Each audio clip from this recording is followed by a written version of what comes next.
അവകാശപ്പെട്ടത്. ഒപ്പം ഒരു നിമിഷം എന്ന പരിപാടിയിൽ കൂടിയാണ് പ്രശസ്തമായത്. മനനാലിൽ തേന്മഴ ചുരിഞ്ഞിടവേ സ്വപ്നത്തിൽ മണിത്തേരിലേറെ സ്വപ്നം പറയുന്ന പോലെ മലയാള വാക്കുകൾ അനീഷ് ഒരുപാട് കുറിഞ്ഞിട്ടുണ്ട്. എന്തായാലും താരാ കല്യാണിനെ ഡി മൊണ്ടാഷിനെ എല്ലാം കൂടി ചേർത്തുകൊണ്ട് ഒരു നിമിഷം എന്നുള്ള പരിപാടി. തീർച്ചയായിട്ടും ഈ ഒരു നിമിഷം മാത്രം എന്ന പരിപാടി ഇതേ PR സാരത്തേക്ക് അന്ന് പ്രൊഡ്യൂസർ ആയിരുന്നു. അപ്പൊ അന്ന് എല്ലാവർക്കും അറിയാം, ശിവാനന്ദ സാറിനൊക്കെ നമ്മളറിയാം. അപ്പൊ ആ സമയത്താണ് ശ്രീ GS പ്രദീപ്, ഇപ്പോഴത്തെ ഗ്രാൻഡ് മാസ്റ്റർ, അന്ന് ചെമ്പഴന്തി SM കോളേജിൽ പഠിക്കുന്നു, ഞാൻ മാറിവാനിസ് കോളേജിൽ, അമരവള സതീഷ് പേഷ്യാനായിട്ട് വർക്ക് ചെയ്യുന്നു, പുള്ളി അന്ന് അമരവള കോളേജിൽ, ഐഷ, ഞങ്ങൾ എല്ലാവരും ഈ പരിപാടി നടത്തുന്നത്.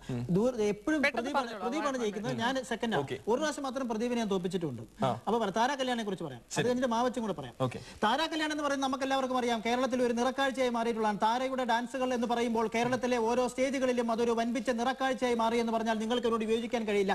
കേരളത്തിൽ നമ്മൾ പലധികം നർത്തകിമാരെയും പലധികം സിനിമാ നടികളെയും ശോഭനയെ പോലുള്ള നൃത്തരംഗങ്ങൾ നമ്മൾ കണ്ടിട്ടുണ്ടെങ്കിൽ പോലും താരയെ പോലുള്ള ഒരു നർത്തകിയുടെ നൃത്തം നമുക്ക് എപ്പോഴും മലയാളികളുടെ മനസ്സിൽ ഒരു നിറക്കാഴ്ചയായി, അതൊരു നിറച്ചാർത്തായി, ഒരു നിറഞ്ഞ കാഴ്ചയായി മാറുമെന്ന് ഞാൻ പറഞ്ഞാലോ. കേരളത്തിലെ ഒരു കുഞ്ഞു തരി